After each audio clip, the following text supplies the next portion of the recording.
C'est Guendouzi. C'est Guendouzi, ça y est. Guendouzi, bon, a priori, c'est fait. Il a eu sa petite ovation en fin de match. Il aurait pu marquer pour la dernière. Franchement, il a raté. Ah ben, s'il était bon devant. Ouais. Allez, ça y est. Il a raté, Le petit tacle. il a raté des grosses occasions là sur ce match, mais bon. Voilà, ça, la question qu'on se pose, elle est là. Est-ce que c'est bien ou mal vendu Matteo Guendouzi? On le rappelle, Thomas, donc il est à... on va avoir un 13+5, c'est ça? Oui, alors c'est un prêt. Un prêt payant. C'est un prêt donc de 1 million plus 12 millions. L'option d'achat 12 millions qui est obligatoire. Tu avais retweeté? C'est Fabrizio Romano. J'ai juste retweeté le tweet de Fabrizio Romano. Allez, je vais l'afficher. Et il y a 5 millions de bonus qui sont... alors, je me suis renseigné, qui sont facilement atteignables. Okay. Donc on sera sur du 18 millions. Si Guendouzi déconne pas trop, on sera sur du 18 millions. Voilà. D'accord.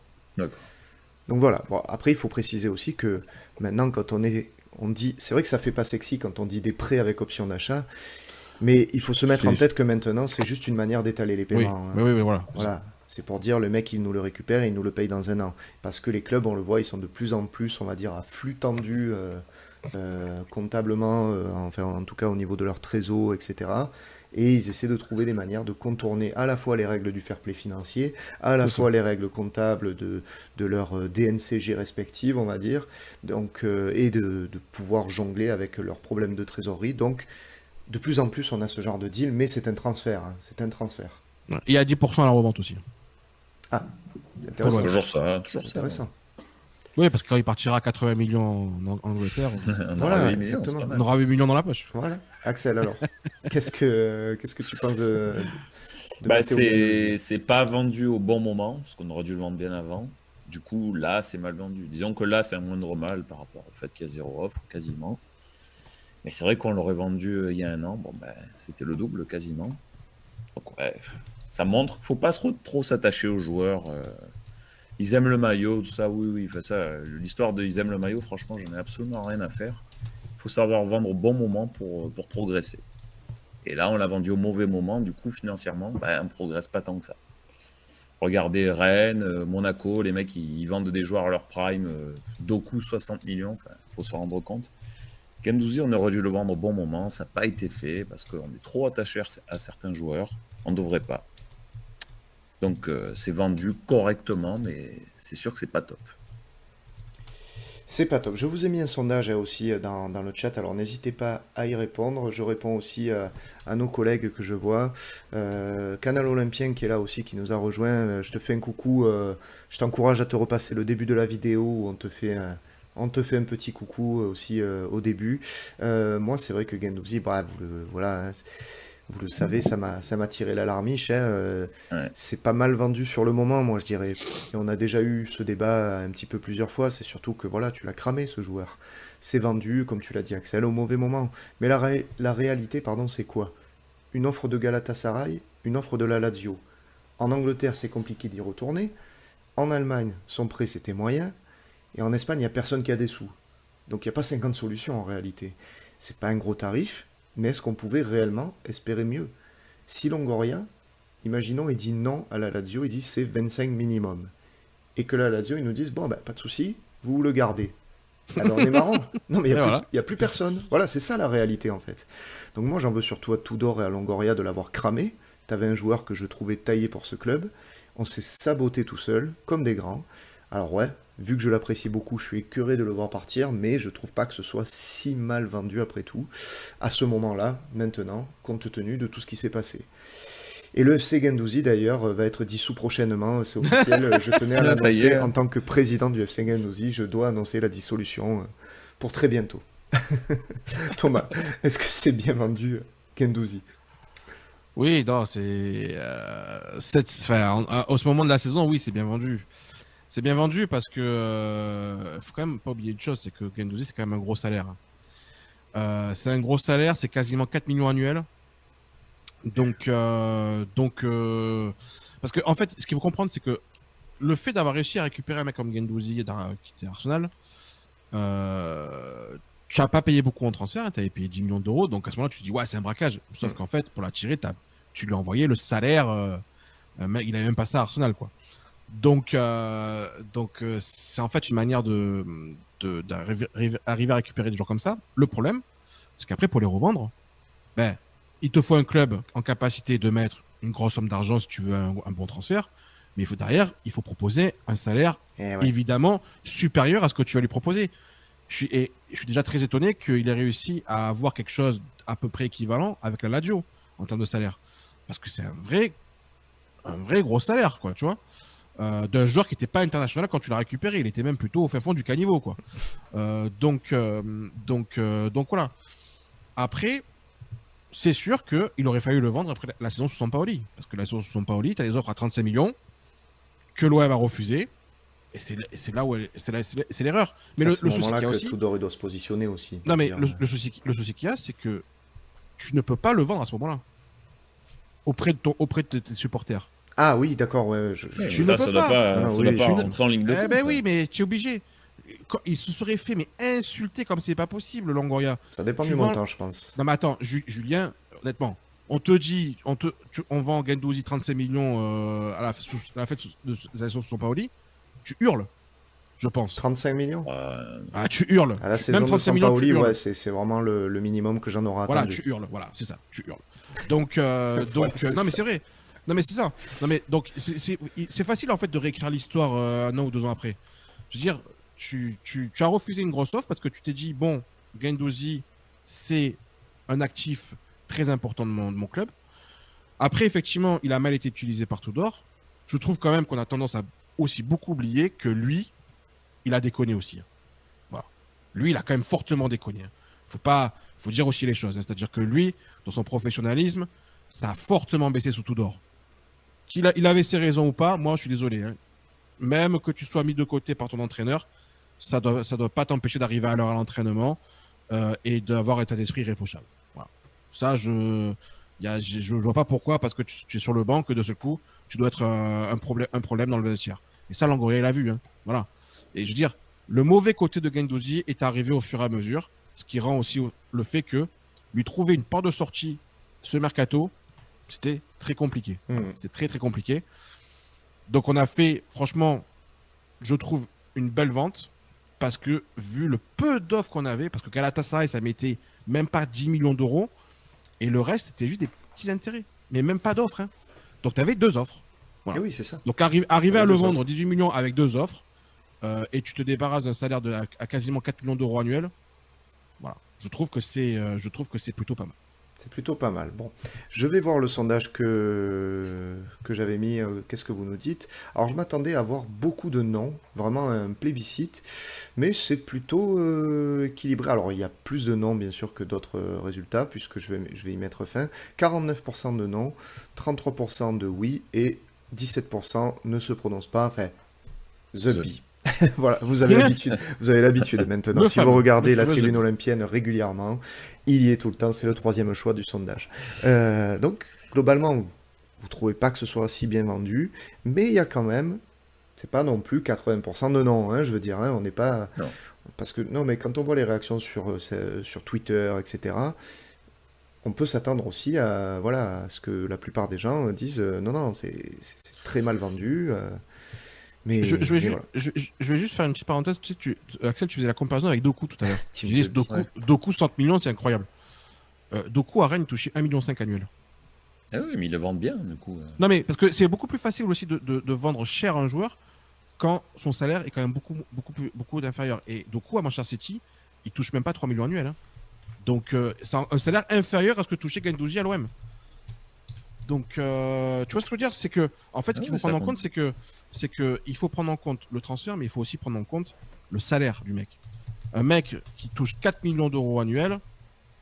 Et qui n'est pas international, ça fait cher. Hein. C'est très compliqué de le revendre. Je veux dire, l'intérêt anglais, alors il existait, mais il a existé la saison sous Sampaoli. C'est tout. Voilà. Du moment où on a basculé sans sous Tudor, il n'y a plus d'intérêt. Alors, on va parler d'une autre vente la potentielle surprise de fin de mercato qui a enflammé les réseaux hier soir. J'étais tranquillement au cinéma. Thomas a tweeté, enfin a retweeté des infos sur Azdin Ounahi. Écoute, j'ai le téléphone, j'ai cru qu'il prenait feu, quoi. J'ai dit, qu'est-ce que c'est ça? Ça arrête pas de vibrer. Oh putain, on n'est jamais tranquille. Toi non plus d'ailleurs, hein, tu voulais passer une soirée pépouze. Moi, c'est j'étais mort. parti de base faire une petite soirée télé. Putain, j'ai passé la soirée sur le téléphone, j'en Oh pouvais là plus. là là là là là. Bon, Ounahi, qu'est-ce qui se passe là? Fais-nous un petit récap, là, je comprends plus rien. Non, alors, dans la journée, alors hier dans la journée, j'avais vu des petites informations qui sont. Alors, je sais pas si tu peux nous montrer peut-être les tweets que j'ai fait Oui, pour que bien ça sûr. soit peut-être plus visible pour les gens aussi, parce que Je vais pas le tout le voir. monde est sur Twitter ou sur X, comme vous voulez l'appeler.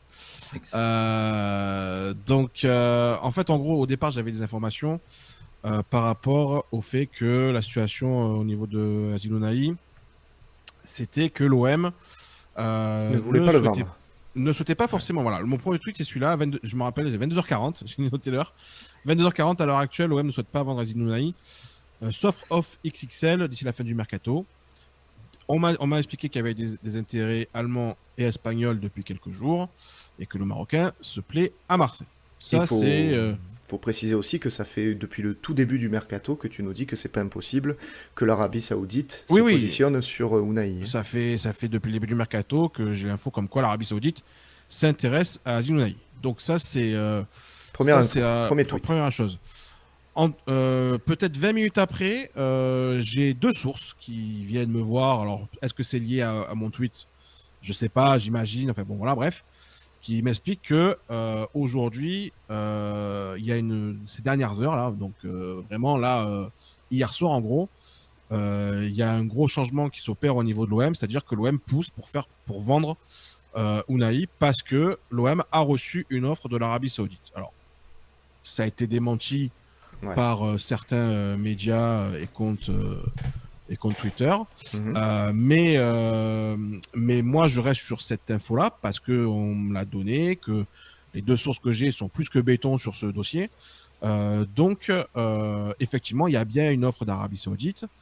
Sauf que donc une offre de à peu près. Alors, au départ, on me dit plus de 20 millions d'euros. Je rappelle qu'on l'a acheté 8 millions d'euros et qu'il a fait 3 bouts de match en 6 mois, hein, Ounahi. Ouais. Alors, il y a 30% à la revente pour Angers sur la plus-value, hein, non pas sur le transfert total, mais que sur la plus-value. Et que voilà. Bon, donc ça, c'est l'info que j'ai. Par contre, on me dit dès le départ aussi que le clan Ounahi ne veut pas de l'Arabie Saoudite. Ça ne les intéresse absolument pas. Derrière ça, tu es en train de le montrer, c'est Mehdi Benassia, l'ancien joueur international marocain, Oui. qui s'occupe des intérêts d'Ounahi. Alors, on voit pas la conversation parce qu'il a une conversation avec Marwan Belkacem qui nous a bloqué. Bon, c'est pas très grave. Hein. Oui, il avait pas aimé une petite blague. Pas très grave, pas très grave. Et c'est pas une perte, hein, je te rassure. Et du coup, bon, en gros, Belkacem disait que Ounahi partait en Arabie Saoudite pour en gros négocier le transfert, etc. Bon, voilà. Benassia l'a recadré en disant que tu ne précises pas que l'entourage du joueur n'a jamais considéré à ce joueur un départ dans le golf. Ce que moi, j'indique dans mon dernier tweet. Hein. Je dis que, dernier détail qui est important. Alors attends, mais c'est une réponse, donc il faut que, hop, je le... Tac, tac, tac. Voilà. C'est le clan que moi, dans mon tweet, que je mets... tac, tac, tac, que je mets encore, il faut que tu redescendes. Voilà, celui-là. Ah, voilà. Dernier élément important. Non, il faut que tu remontes. Voilà, remonte un petit peu. Ah, là, il n'y a plus rien après. Non, voilà, c'est juste là. Ah ouais, parce que j'ai un décalage, pardon, j'ai un décalage d'image avec toi. Oui, parce qu'on a un petit décalage. En gros, c'est le tweet, voilà, c'est le tweet dernier élément et non des moindres concernant le chien Ounahi. Le clan du genre ne veut pas d'un transfert en Arabie Saoudite. Voilà. Donc ça, c'est effectivement la situation aujourd'hui. Bon, ce qu'il y a, c'est que concrètement, l'OM, au vu de l'offre, veut vendre Ounahi. Alors, cette offre-là, je ne sais pas quand est-ce qu'elle est vraiment arrivée. Est-ce qu'elle est arrivée là, les dernières heures, ou est-ce qu'elle est arrivée déjà il y a quelques jours? Ce qui pourrait expliquer aussi une chose, c'est que Ounahi n'a pas joué les deux derniers matchs. Parce qu'il était quand même titulaire, il partait titulaire en tant que milieu gauche. Alors certes, il avait eu un match compliqué contre le Pana, mais quand même. Là, il est complètement sorti de la rotation. Donc voilà. Bon, ça peut être aussi une explication. Maintenant, il faut voir une chose, c'est que les agents de Unai démentent un intérêt pour l'Arabie Saoudite. Par contre, ils démentent pas l'idée d'un départ. Parce qu'aujourd'hui, c'est la question, c'est que concrètement, Unai, au départ, on lui a vendu l'idée de... En fait, il a eu une réunion avec Marcelinho pendant le stage en Allemagne, où Marcelinho lui a dit, voilà, moi, ce que je veux faire avec toi, c'est te mettre milieu gauche, titulaire, en début de saison, et après, on voit ce que ça donne. Et quand Guendouzi partira, je t'intègre dans la rotation du milieu de terrain. Ce qui arrive, c'est que Correa vient de signer, qui va être titulaire à côté gauche, et dans la rotation du milieu, alors certes, il va être intégré, sauf qu'il n'aura pas un temps de jeu. Pour le moment, il est quatrième milieu. Voilà. Il est quatrième milieu parce que Rongier fait bonne impression et donc Marcelino l'a un petit peu rehaussé le temps de jeu de Rongier. Il aime beaucoup Verretou. Et puis, bon, Kondogbia, c'est son gars, quoi. Donc, Son fils. Donc, c'est son fils. Donc voilà. Donc, la situation, elle est comme ça. Et du coup, les agents d'Unai sont pas forcément fermés à l'idée d'un départ. Par contre, ils veulent l'envoyer en Espagne. Alors, il y a un intérêt apparemment en Angleterre aussi. Bon, ça, j'ai pas réussi à me le confirmer. Mais par contre, l'intérêt d'Espagnol semble la confirmer. D'un bon club, apparemment, voilà, qui joue quelque chose en plus d'assez intéressant cette saison. Par contre, l'offre... Alors, il n'y aurait qu'une offre orale aujourd'hui de côté espagnol, qui est quand même inférieure à l'offre d'Arabie Saoudite. Je rappelle, l'offre d'Arabie Saoudite, c'est entre 22 et même 25 millions bonus compris. Voilà. Ce qui aujourd'hui, alors que l'Espagne proposerait même pas 15 millions. Voilà. Bon, entre guillemets, même pas 15 millions, parce que je rappelle qu'on a acheté 8 millions et qu'il a fait 3 bouts de match. Hein. Ouais, c'est ça. Ouais. Donc, voilà un petit peu la situation. Longoria dit aujourd'hui que c'était pas d'actualité. C'est totalement le discours que j'attendais de Longoria sur ce cas-là, parce qu'il n'allait pas dire on va le vendre. Évidemment. Du coup, tu perds. Tu te flingues si tu fais ça en égo. Voilà. Donc, difficile de savoir s'il va partir ou pas. Moi, j'ai quand même tendance à penser qu'il va partir. Parce que entre le côté, finalement, Correa qui arrive, c'est pas que c'était pas prévu, mais disons que il s'attendait pas à ce que Correa soit utilisé en tant que milieu gauche. Ouais. C'est pas forcément trop ce qu'on lui avait vendu dès le départ. Et puis surtout, en fait, il voit que Longoria veut le vendre, quoi. Ouais. Donc à partir du moment où Longoria veut le vendre... Mais je pense que c'est pas la volonté de le vendre forcément lui, mais c'est surtout la volonté de faire une grosse vente. Après, c'est sur lui que ça tombe. Bon. Parce qu'il y a une offre qui est tombée sur lui. Voilà, mais Unai, sur le principe, c'est bien de le garder. Et même si ça serait compliqué pour lui, moi je suis certain qu'il serait heureux, qu'on serait heureux en tout cas à l'OM de le conserver. Mais parfois, il y a des offres, on peut pas tellement les refuser. L'Arabie Saoudite, elle arrive, elle nous dit 22 millions. Bah ouais, écoutez les mecs, pourquoi pas, oui, on discute, y a pas de souci. Longoria, il a pris une posture pour faire monter les prix, là, comme tu dis, il a raison. Mais de toute façon, voilà, les mecs, dites-vous bien une chose, demain, pour n'importe quel joueur de l'effectif, peu importe son statut, si une belle offre arrive, Longoria, il vend. Que ce soit Vitinha, Sarr, Ndiaye, qui vous voulez, demain, un club, il arrive, il pose 30 millions sur Sarr, mais qu'il ait joué 3 matchs ou 30, Longoria, il s'en fout, il vend. Moi, je vois déjà la réponse un peu arriver, ouais, mais comme ça, on construit rien et tout. Je sais bien, mais on n'est pas encore un club capable de refuser de telles propositions, il faut l'intégrer, ça aussi. Derrière, on a un propriétaire qui veut récupérer des billes, on doit être à l'équilibre, ça passe forcément par là, quoi. Si t'as des mecs qui font l'objet de sollicitations pour des offres à plus de 20-25 millions d'euros, ben forcément, on écoute, hein. Peu importe le joueur, pour moi. Hein. C'est obligé, c'est obligatoire. On n'en est pas encore là à pouvoir refuser ces offres. Toi, tu comprends la volonté de le vendre, Axel? Si on va au Unai ou C'est une belle offre, absolument. Oui. Donc Unai, je vois pas où il va jouer cette année. Hein. Au milieu, il part 4e, comme a dit Thomas. Milieu gauche, à Correa. Unai, dans un milieu à 3, ok, mais on jouera jamais à 3. Donc, déjà, de base, je vois pas trop à quoi il aurait servi, à part à faire le nombre. Moi, je le vends et je recrute 2 joueurs plus adaptés pour le système. Un milieu gauche et un autre milieu de terrain. Et Unai, tu as joué 3 matchs à l'OM, on n'a quasiment rien vu, bye bye. En plus, il va jouer à la CAN, ça fait un trou en moins cet hiver. Bon, il n'y a aucun problème. Hein. S'il y a 20 millions, c'est papier cadeau, c'est parti, et je le remplace par 2 joueurs C'est ça de aussi, il bons faut joueurs. voir après comment tu le remplaces. Hein, Alors, c'est le sûr. truc qu'il y a, c'est que justement, le côté on le remplace, Ah, les infos les, Ça, mercato. les infos que j'ai, c'est pas forcément trop l'idée. bon, ben ça, c'est une cata, par contre. Parce que. Parce qu'en fait, concrètement, aujourd'hui, dans un 4-4-2, tu as deux milieux de terrain côté gauche, Harit et Correa. Dans la rotation, Harit. c'est ça. Tu as quatre milieux de terrain avec Rongier, Verretou, Kondogbia et Gay. Parce que Gay revient en novembre. Certes, c'est dans 2 mois et demi, 3 mois. Mais Gay Ouais, revient. novembre. Et Gay, C'était pas 4 mois qui était c'est suspendu. novembre. C'est novembre. Ouais, mais ça, Et ça commence en début juillet. Hein. Ah, Et ça Gay- compte le mois de juillet? Eh oui. Gay, du coup,